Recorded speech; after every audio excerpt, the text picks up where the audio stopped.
Hello, and welcome to Self-Care is Sexy. My name is Chris, and I'll be your host. We're a podcast that's here to generate and share self-care ideas with each other. Last episode was a self-guided tour to self-care. I gave you all the tips, tricks, and hacks on how you can create the self-care that's most effective for you. I helped to tease out all the areas of your experience that you'd benefit most from working on. And I tell it to you straight about the level of effort that's needed to get that juicy self-love and compassion flowing. If you missed that or any of our past episodes, you can find this podcast on Spreaker, YouTube, Spotify, Apple iTunes, and of course on our website at www.selfcareissexy.com. I want to give you a quick preview of what to expect from today's show. Today, I'm talking about the trap that is performative self-care.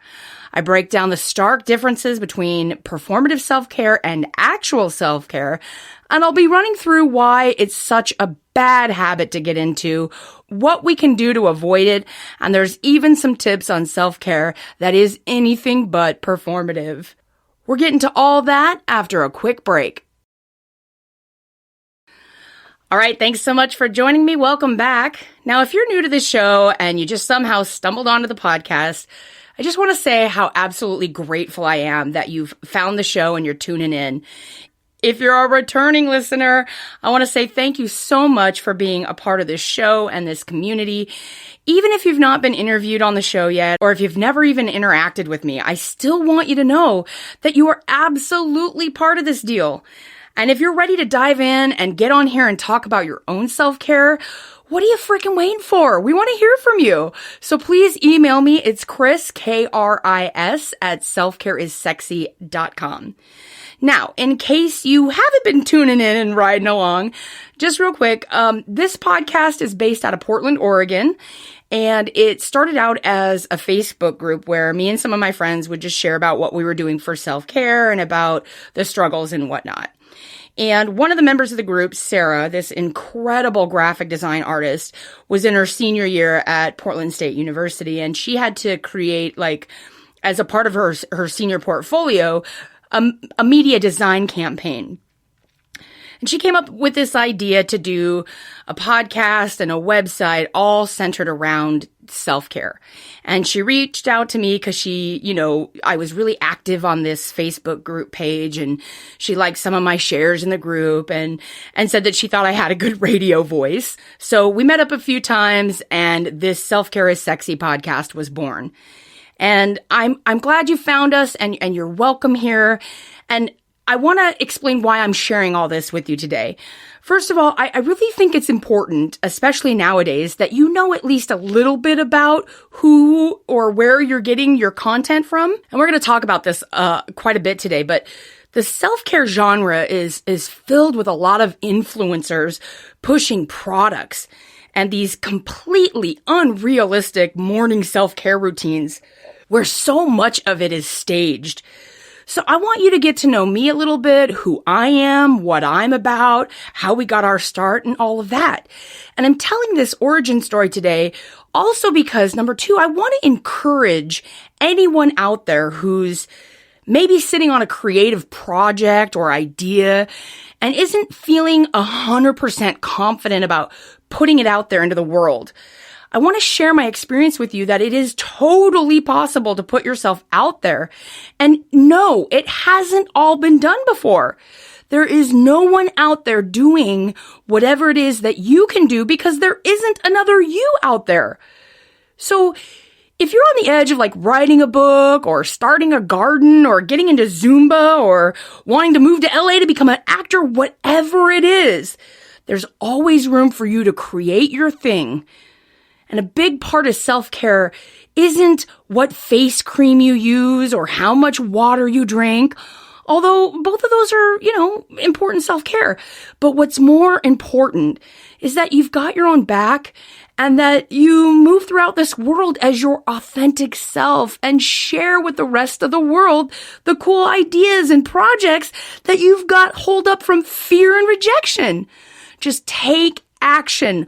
One small thing toward getting yourself out there. Do it today. That is self-care. Okay, so now on to today's topic. We're going to be talking about performative self-care. And I want to make sure before I run through the differences between performative self-care and actual self-care that we first understand what performative self-care is. Get you some examples so that we have a more narrowed scope and what's the problem with it. And then, of course, I'll get to some self-care ideas that provide a solution to performative self-care. So let's start with what is performative self-care?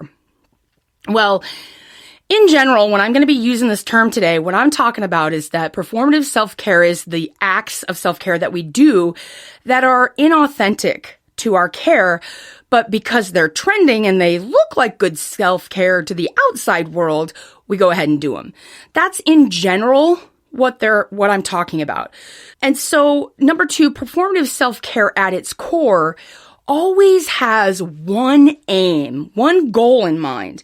And the absolute goal of performative self-care is to sell you something. So this idea that you're broken or that something is wrong with you and you need to buy something to fix that, that is absolutely performative self-care. It is so much more beneficial to sell you this bigger lie that you're broken and that you need some external gadget or cream in order to fix whatever's not feeling good. So whenever you're scrolling the Insta or you're looking in the TikTok or you're talking to other people about what self-care is, if you start to see that the entire purpose of that self-care is to fix something within you, you know you've gone the wrong way. You know you're in the performative version of self-care. Number 3, performative self-care can be spotted because it's designed to aesthetically look good. You know, if you hit up those social medias for any ideas on what to do for self-care, if you see like a magazine quality background with high-priced appliances, that is a huge red flag that you're about to be sold something. Because when we see performative self-care, it's actually easy to spot once you kind of know what to look for. Self-care itself is a little bit harder. So if it looks good, if it looks real good, you're probably being sold something. If it looks good and it seems like it's something that's going to be a little bit difficult, then you might be in the right area. It's pretty sneaky. You got to really look for it. But the best way to tell if the self-care idea that you've stumbled upon is really good for you is that you're looking for it when you're in a good headspace. If you're searching for self-care ideas when you're desperate, you're more likely to fall into that performative self-care trap. Number 4, when you engage in performative self-care, watch out for how it feels. If you get your nails done or you're doing a foot soak while reading murder mysteries and it leaves you feeling rested and restored and alive, then you know that that is not performative self-care. But if like a homemade chia seed face mask and teeth whitening strips makes you frustrated and not at all like you've cared for yourself, or it just feels inauthentic, then that is performative self-care. Now that doesn't mean, don't get it twisted, it doesn't mean that you can't get uncomfortable trying new things or different stuff for self-care when you're trying to figure out how it feels, but pay attention to how this self-care makes you feel when you're done or when you're preparing for it. If it feels like a lot of work and like a chore and you're not any more rested or any more centered afterwards, ding, ding, ding, you've hit the performative self-care. Number 5, you're going to know it's performative self-care because it feels like maintenance. Now, I want to warn you and caution you. If you're new to self-care, if this is a new practice for you to even put yourself at the top of your list and make yourself a priority, you're going to try whatever you can and you're going to do whatever you can with where you're at. But if you've been doing self-care for a while and you at least understand that it's important, you get the mentality behind it, you can start to feel trapped by your own self-care routine because you're doing it because you think it's expected. And if it feels like I'm just doing this because it's maintenance, it's upkeep, I have to, those kinds of feelings and thoughts around the self-care, you might have fallen down that performative self-care trap. So let me run through that list one more time. What is performative self-care? Number 1, it's inauthentic, it's trending, and it looks good. Number 2, it's trying to sell you something.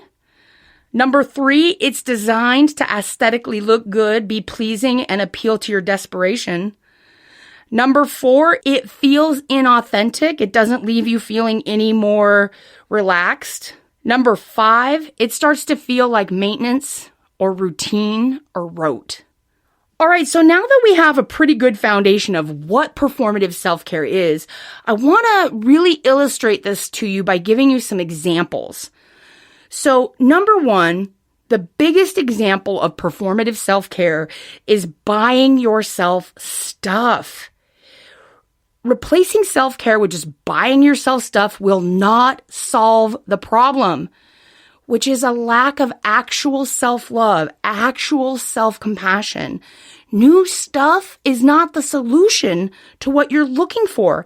And anytime a media clip starts with someone talking about a product, even if it's good, they're still trying to sell you something. And it might not be the product, but it will always be the idea that self-care is about acquiring something outside of yourself versus the truth, which is you already have everything you need for self-care already inside you for free. No need to buy anything. No need to change what you're doing. Number 2, another good example of performative self-care is that you're telling everyone, when you aim to show off your self-care, you are performing. Now, the only way to be really transparent about this, you can tell people about your self-care. That's not necessarily the performance piece. But is your self-care really caring about yourself? Or are you caring about what others think you're doing to care about yourself? Because let's be honest, self-care for you might be binging some murder show on Netflix. That's not exactly on par with the 5 a.m. girly routine. And if you are afraid to share that sometimes you need that kind of downtime, you need that release, you need that permission to just be yourself, then that's when you know telling everyone what you're doing for self-care has become performative. Thou doth protest too much. The people who do not have to shout from the rafters what they're doing for self-care are people that are consistently able to figure out what they need to do to care for themselves. That's not to say you shouldn't share your examples and share your wisdom and your experience as long as it's authentic and your aim is not to make sure people think of you a certain way or to get people to like you. That's the performative piece of performative self-care. Number 3, passing judgment on your self-care or the self-care of others. Because when it comes down to it and you really need self-care, you really need to feel connected and self-compassion for yourself, it should not matter what you're doing because the outcome is always going to be the same. You're going to feel like you've cared for yourself. So make sure that when you are thinking about the self-care that you're doing, that you're not passing judgment on yourself. Number 4, you know that it's performative self-care when it's always super fun, super positive, and way upbeat. Now let's get real, okay, folks? Real self-care, real self-awareness, and digging into who you are, your values, what's going to help you feel better, it is not always fun. And you're not always going to want to do it. And it is certainly not always positive. Really great self-care, really great introspection is going to include some ugly crying. It's going to include some bed rot. It's going to include a lot of talking things through and doing some absurd actions on your way to figuring it all out. Because performative self-care, if it's always a good time, but you're not growing from it, is it really taking care of you? Or is it just trying to show the world how good you are at it? I'm going to run through those examples one more time. The examples of some performative self-care is you're buying yourself stuff. Number 2, you're telling everyone about it. Number 3, you're passing a lot of judgment off. And number 4, it's always positive and fun. So, okay, we've really hammered home what performative self-care is. We've looked at some examples of what self-care in a performative space looks like. Now we're going to talk about why Why is this performative self-care such a problem? Why do we even need to be talking about this, Chris? What's the point? Well, the point is, number one, performative self-care creates a bunch of self-esteem junkies instead of being able to supply themselves with the self-love they're craving. If you are constantly seeking some kind of feel-good chemical, if you're trying any way you can to feel better, performative self-care comes in like this knight in shining armor and says, you know what, pumpkin, you deserve a little break. You deserve some me time. And the truth is, yeah, you probably do. But if you're doing that just to feel better or have a little self-esteem, but you're not developing a real self-compassion or a real connection to yourself, it's pointless. Number two, the problem with performative self-care is that it takes up valuable resources. You know, all the energy that you use to present this idolized version of yourself is going to wear you the fuck out. And you only have so much energy to do self-care. You only have so much creative juice to make it a priority. You only have so many defenses in your boundaries before they crumble. So if you're taking up that valuable energy to present yourself as this incredible self-care girly who's doing all the things all the time, then you actually are wasting your energy that could be used for actual self-care, that could be used for helping you to actually feel better on a sustainable level. Number three, another big problem with performative self-care is that you constantly need an audience. So let me ask you this. What happens if the person that you like getting your reassurance from, the person who makes you feel the best about yourself, what happens if they're having a shitty day? What happens if they're not available to give you that attaboy you crave? If you constantly need an audience or you need attention, well, you're going to get let down, and pretty hard as it turns out. Needing an audience, needing someone to help you feel better and reassure you that you're doing the good thing, you're doing the good work, is so inefficient. When all of the reassurance you're craving, all of the attaboys, all of the self-esteem hits that you're looking for can be generated from within and are much more sustainable, long-lasting, and actually what you're looking for. But performative self-care won't allow you to get that. You'll be so busy appearing as if and performing for this audience that you won't have the energy to actually take care of yourself. So you're going to hit that burnout wall much quicker. Number four, the problem with performative self-care is that it promotes self-comparison. I talked about this on an episode recently, and I'm going to hammer this home until it really sinks in. And that's this idea that you've got to compare yourself to a previous version of yourself. Or you've got to compare yourself to other people, maybe people your age or maybe people in your social circles. When you are engaged in performative self-care, it means that you are trying to compare yourself with people around you. You're trying to perform and look as if you're doing something instead of actually doing it. So every time we engage in any kind of performative self-care, we're literally saying, yes, let's please measure ourselves up against a bunch of people that we absolutely cannot keep up with or that we do not have the same resources as. Number five, the biggest problem with performative self-care is that it's weaponized against disadvantaged people. And what I mean is that performative self-care is something that can be bought. So if you're financially struggling, well, then you just don't get self-care. You're not good enough for it. Or if eating right is used or advertised as self-care, it leaves out not only somebody who's economically struggling, but people who have eating issues. You have to be very aware that self-care is not about luxury. It's not about looking like you've got your shit together. Self-care is actually survival and taking care of yourself. And it is not a luxury or something that you have to earn.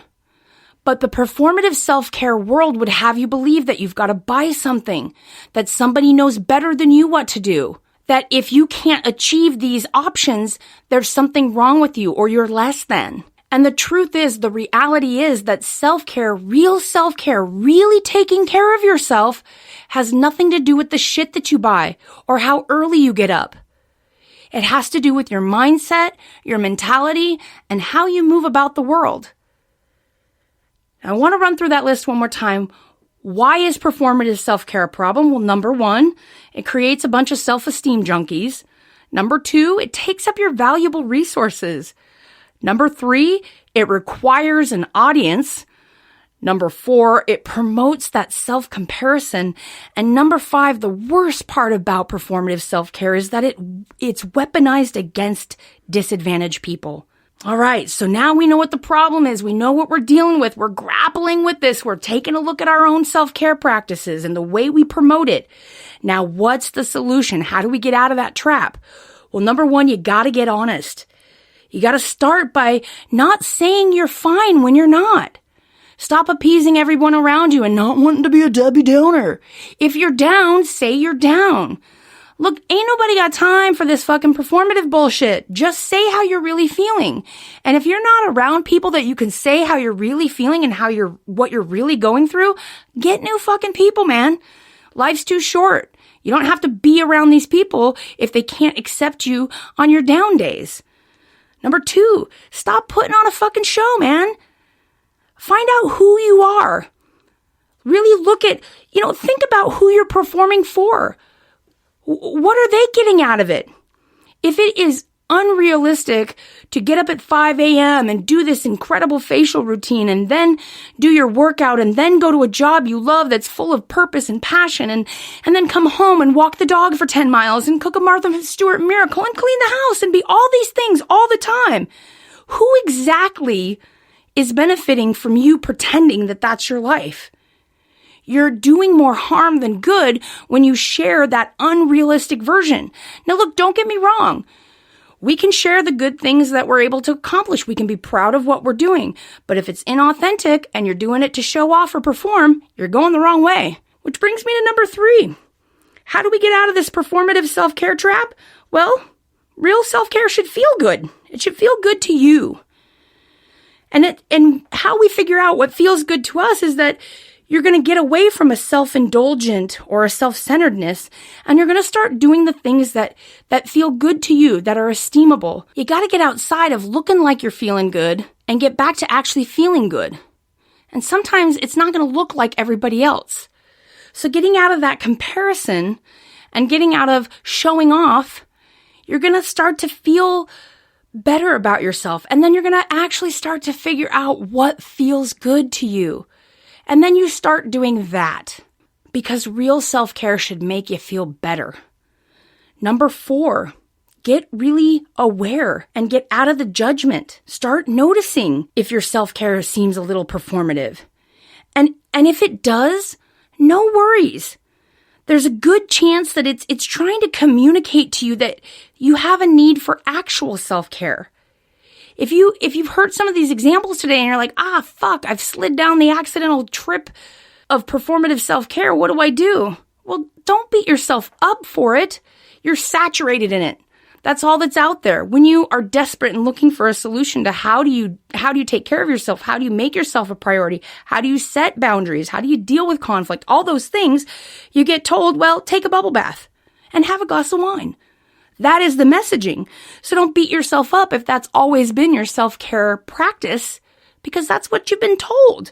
But I'm here to tell you that your performative self-care is just trying to talk to you and tell you like, hey, I actually need some self-care. And number five, how do we get out of the performative self-care trap? You find self-care that's relevant to you. Whatever you choose to do for self-care should always align with your well-being and your current situation. So ask yourself the questions as you're looking through all these self-care ideas on the socials. Is it realistic? Get good at checking in with yourself and figuring out, what do I need? You might need the next 5 tips on how to get out of that performative self-care cycle.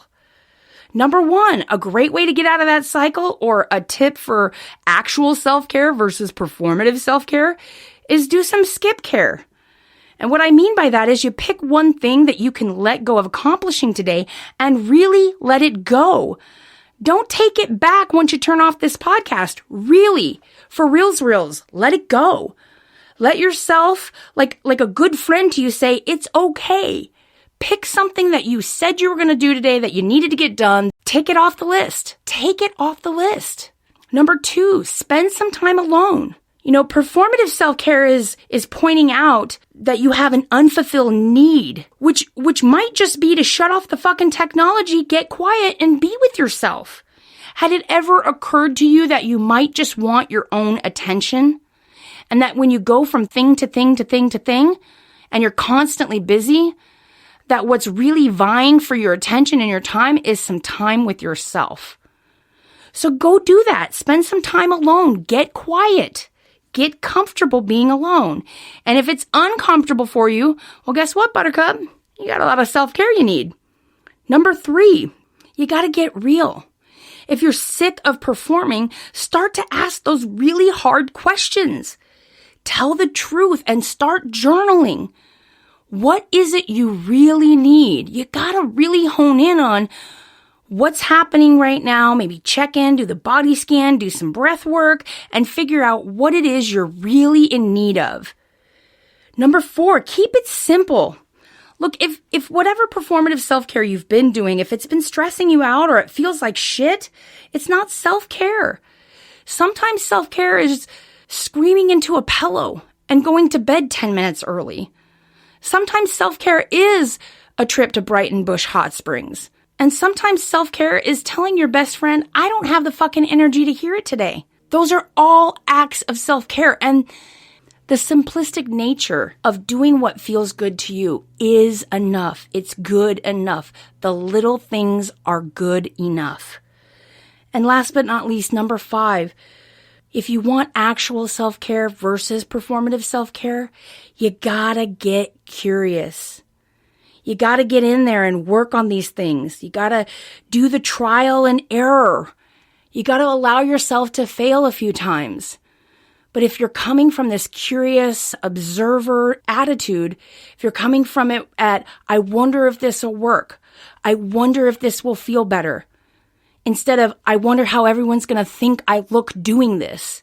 It's going to fill you up when you're coming from a mentality of trying self-care because you're curious how it will make you feel versus how it's going to make you look. All right, that's it for this week. Thanks so much for joining me. If you have a story you'd like to share and you want to be on the show, please email me. It's Chris, Kris, at selfcareissexy.com. Okay, we've got some really great content coming your way, so stay tuned. And remember that self-care is sexy. We're giving you permission to put yourself first.